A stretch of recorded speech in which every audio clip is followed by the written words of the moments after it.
있습니까? 제가 지금까지 여러 차례 말씀을 드렸는데 그렇게 말씀드려도 안 믿어주면 말로는 방법이 없죠. 네. 이제 그런 말씀들을 하는 거는 이제 그분들의 희망 사항이라고 생각해요. 제 인생은 제가 결정하는 거니까 그분들 어떤 분들이 그러니까 뭐 많은 분들이 아니고 몇몇 분들이 그런 생각을 하신다는 것을 제가 알겠고요. 그냥 아는 걸로 그냥 끝나는 거죠. 네, 그렇습니다. 그다음에 대선 후보 여론조사 문제는 제가 좀 빼달라고 그렇게 간곡히 이런저런 방법으로 말씀을 드렸는데 다행히 빼주는 언론사들도 있는 것 같고요. 그다음에 그럼에도 불구하고 넣는 언론사도 있는데 다행스러운 것은 자꾸 내려가고 있다. 참여보다. 그때는 좀 안심이 되고요. 계속 내려가서 사라져 주기를 바라고 있습니다. 제가 받을 필요가 있는 질문을 지금 주신 것 같아서 그 생각 못하고 여기 나왔는데 질문을 듣다 보니까 그 가르마를 한번 타야 되겠다는 생각이 듭니다. 제가 이미 다른 기회에 여러 차례 말씀을 드리긴 했는데 전달은 잘 안 되는 것 같아요. 그러니까 이제 정치가 뭐냐, 정치의 정의, definition. 이게 우리가 정치라는 말을 쓰는데 물리학자를 하셨던 하이만 교수 책에 보면 그런 게 나와요.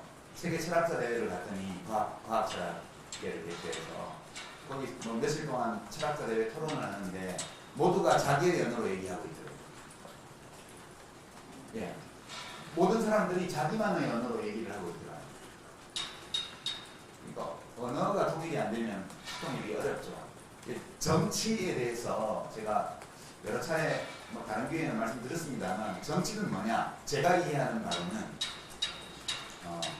국가 권력의 기능과 작동 방식에 영향을 미치는 또는 미치려고 하는 개별적 집단적 활동, 이게 정치예요. 이게 정치학에서 일반적으로 받아들여지는 개념이거든요.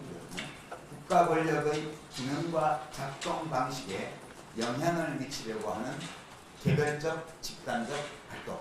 이렇게 보면 제가 알리려고 하는 것도 정치죠. 제가 투표소에 가서 어떤 후보를 선택하는 것도 정치예요. 제가 어떤 정치인이나 정당을 재정적으로 후원하는 것도 정치예요. 제가 어디 언론 인터뷰를 하면서 현안에 대해서 얘기하는 것도 다 정치입니다. 이런 의미의 정치는 이 민주공화국 주권자인 모든 시민들의 권리이고 또는 반드시 해야만 하는 의무이기도 하죠. 저는 그런 점에서 정치를 하고 있어요. 모든 시민들이 각자의 영역에서 정치를 하는 거죠. 저는 심지어는 그를 통해서도 국가 권력의 기능과 작동 방식이 이렇게 바뀌어야 된다, 저렇게 바뀌어야 된다는 주장을 해요. 다 정치죠. 이게 제일 넓은 의미에서 정치고요. 그건 다 하고 있죠. 죽을 때까지 할 거고요. 지난 수십 년 동안 살면서 늘 해왔던 일이에요. 두 번째는 좁은 의미의 정치. 그러니까 정치를 직업으로 삼는 것. 직업으로서의 정치. 이거는 좀 다른 문제예요. 그러니까 국가 권력의 기능과 작동 방식에 영향을 미치려는 활동을 나의 직업으로 삼는 거예요. 제가 정치를 떠났다, 정치를 그만두었다고 말하면 이걸 아니겠다는 뜻으로 말씀드립니다. 그래서 제가 트위터에 2013년 6월 19일인가에 제가 트위터에 올릴 때 날짜를 착각해갖고 하루 뒷날짜로 제가 올린 걸로 기억하는데요. 그때 직업으로서의 정치를 떠납니다라고 말씀을 드렸어요. 저는 대한민국의 주권자이고 시민이기 때문에 정치를 떠날 수는 없어요. 불가능해요.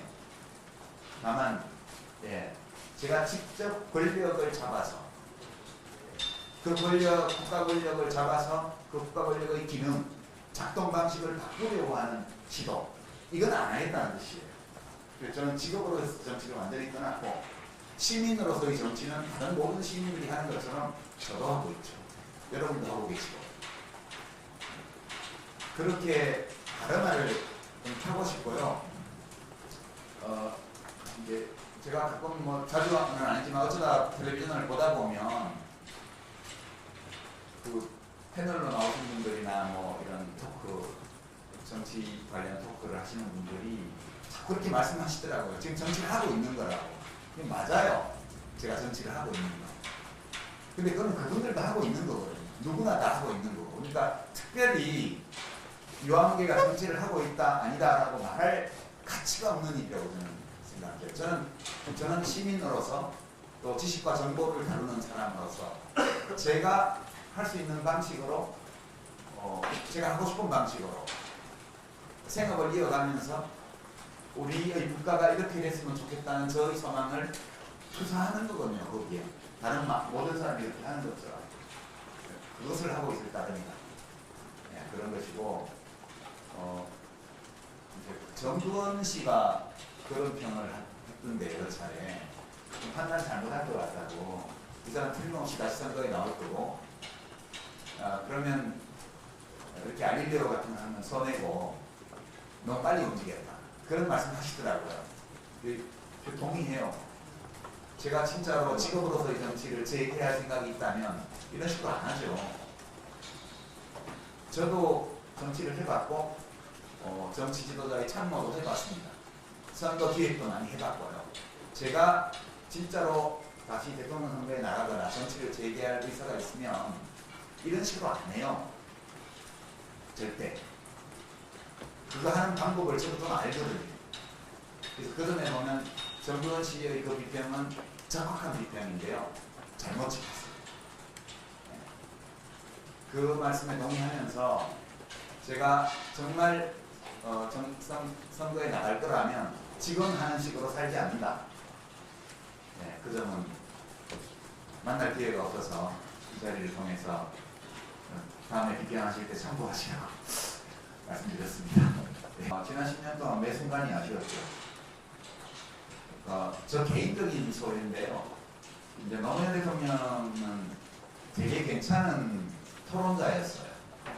그러니까 어떤 책을 읽거나 어떤 이슈에 대해서 같이 공부를 해서 대화를 나누다 보면 상대방에게 매우 다양한 형태의 그런 지적 자극을 주는 분이셨어요. 그 사법 시험을 안 하고 공부를 하셨으면 되게 괜찮은 연구자가 되셨을 거라고 봐요. 그런 분이어서 저한테는 상당히 오랜 세월 동안 지적인 교류를 할 수 있는 그런 분이셨는데 그러다 보니까 돌아가시고 나서 매 순간 아쉬웠어요. 안 계셔서 아쉽지 않을 때가 거의 하루도 없었다. 저 개인적인 소견이죠. 이렇게 말씀드리고요. 지금도 가끔 생각해요. 이 이슈에 대해서 이런 주장이 있는데 이거에 대해서 노무현 대통령이 이걸 들으셨으면 뭐라고 반응을 하셨을까? 되게 궁금해서 생각해 보거든요. 어떨 때는 이럴 것 같다 하는 판단이 들 때도 있고 어떨 때는 모르겠다 이럴 때도 있지만 저한테 만날 때마다 상당히 괜찮은 지적 자극을 주셨던 분이 안 계셔서 저는 글 쓰는 사람으로서 많이 아쉬워요. 지금 안 돌아가시고 살아계셨으면 되게 재밌을 텐데 제가 며칠 전에 대화의 기회에 나왔는데 그런 프로도 좀 나오셔가지고 좋은 얘기도 좀 하셨을 것 같고 그런 점들이 아쉽죠. 그냥 전직 대통령으로서 이렇게 오래오래 사시면서 사람들과 정서적인, 지적인 교류를 이렇게 하셨더라면 그것도 아주 괜찮지 않았을까 그런 아쉬움이 늘 있습니다. 그런 질문을 하셔가지고 제가 잠깐 좀 마음이 그러네요.